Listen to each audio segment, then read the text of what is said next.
আসসালামু আলাইকুম ওয়া রাহমাতুল্লাহি ওয়া বারাকাতুহু। ইন্নাল হামদুলিল্লাহ ওয়াসসালাতু ওয়াসসালামু আলা রাসূলিল্লাহি সাল্লাল্লাহু আলাইহি ওয়াসাল্লাম।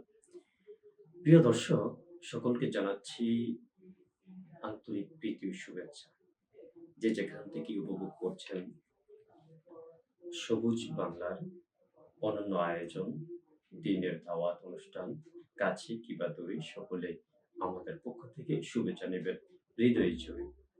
আমরা আজ যে বিষয়টি নিয়ে কথা বলবো, সেই বিষয়টি হচ্ছে আমাদের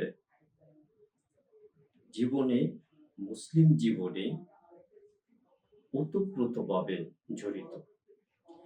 একজন মুসলিম হিসাবে, একজন মুমিন হিসাবে, একজন ঈমানদার হিসাবে নয় শুধু একজন সচেতন মানুষ হিসেবেও আমাদের এই বিষয়গুলো জানার প্রয়োজন। ঠিক তাই ধারাবাহিকতায় আজ যে বিষয়ে আমরা কথা বলতে চাই, যে কথাগুলো আমি উপস্থাপন করব, সেটা হচ্ছে মুহররম মাসের ফজিলত এবং কিছু আমল। এ বিষয়ে একেবারে সংক্ষিপ্ত করে কথা বলবো ইনশাআল্লাহ তাআলা। প্রথমে আমরা জেনে নেব মুহররম মাস আসলে এটা কি? আমরা যদি শাব্দিকভাবে অর্থ করতে যাই, শাব্দিকভাবে শব্দের আলোকে আমরা এটাকে যদি আমরা খণ্ডন করতে যাই, জানতে চাই আসলে মুহররম শব্দের অর্থ কি? মুহররম শব্দের অর্থ হচ্ছে হারাম বা সম্মানিত মাস হিসাবে পরিগণিত। আর এ বিষয়ে আবু বকর রাদিয়াল্লাহু তাআলা আনহু হতে বর্ণিত, রাসূল করিম সাল্লাল্লাহু আলাইহি ওয়াসাল্লাম ইরশাদ করেছেন, ১২ মাসে বছর, তার মধ্যে ৪টি মাস হচ্ছে সম্মানিত। আর এই ৪টি মাস হচ্ছে ৩টি ধারাবাহিকভাবে, আর একটি হচ্ছে আলাদা। ধারাবাহিকভাবে রয়েছে জিলকদ, জিলহজ, মুহররম। জিলকদ আমরা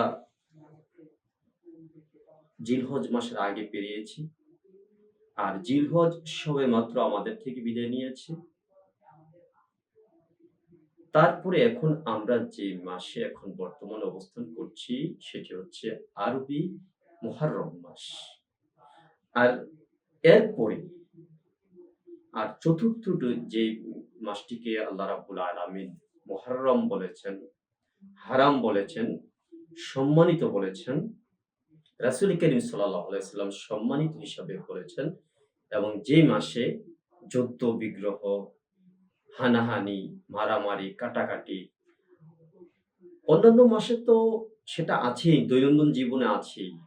ঠিক বিশেষ গুরুত্ব দিয়ে বলেছেন, সেটি হচ্ছে মুহররম মাস।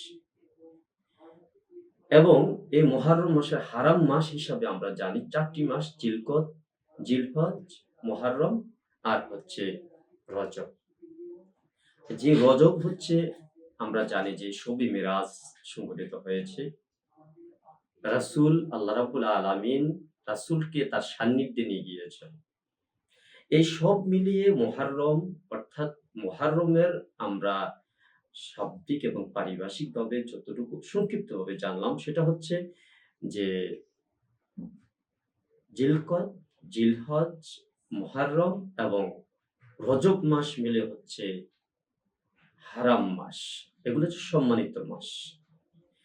আর দ্বিতীয়ত, রমজানের পরেই মুহররমের রোজার অবস্থান রয়েছে। আমরা যদি মুহররমের যেই কথা বলে থাকি, যে মুহররমের ইবাদত, যদি মুহররমের ইবাদত নিয়ে আমরা সবচাইতে বেশি গুরুত্ব যে বিষয়টি নিয়ে আসছে, হাদিস শরীফে রাসূল আকরাম সাল্লাল্লাহু আলাইহি ওয়াসাল্লাম অনুপ্রাণিত করেছেন, সাহাবায়ে কেরাম তো পালন করেছেন, এবং উম্মতে মুহাম্মদের জন্য, আমাদের জন্য সেটা এক জীবনের জন্য এক অনবদ্য একটা অ্যালবাম। সেটি হচ্ছে মুহররমে, অর্থাৎ আমরা মুহররমের ১০ তারিখে যেই মুহররমের আশুরা রোজা থেকে রেখে থাকি। তাই রমজানের পরেই হচ্ছে মুহররমের রোজার অবস্থান। তো এই বিষয়ে রাবিকুল শিরোমণি হযরত আবু হুরায়রা রাদিয়াল্লাহু তাআলা আনহু থেকে বর্ণিত, রাসূল করিম সাল্লাল্লাহু আলাইহি ওয়াসাল্লাম ইরশাদ করেছেন যে রমজানুল মুবারকের পরে সর্বোত্তম রোজা হলো আশুরার রোজা। আর এই রমজানের ফরজ রোজার পরে সর্বোত্তম রোজা হলো আশুরার রোজা। আর আমাদের দৈনন্দিন যেই ৫ ওয়াক্ত ফরজ নামাজ রয়েছে, এরপরে সর্বোত্তম ইবাদত হলো তাহাজ্জুদের নামাজ, অর্থাৎ শেষ রাত্রির নামাজ। আর এই হাদিসটি বর্ণিত হয়েছে সহিহ মুসলিম শরীফে, হাদিস নাম্বার 1163।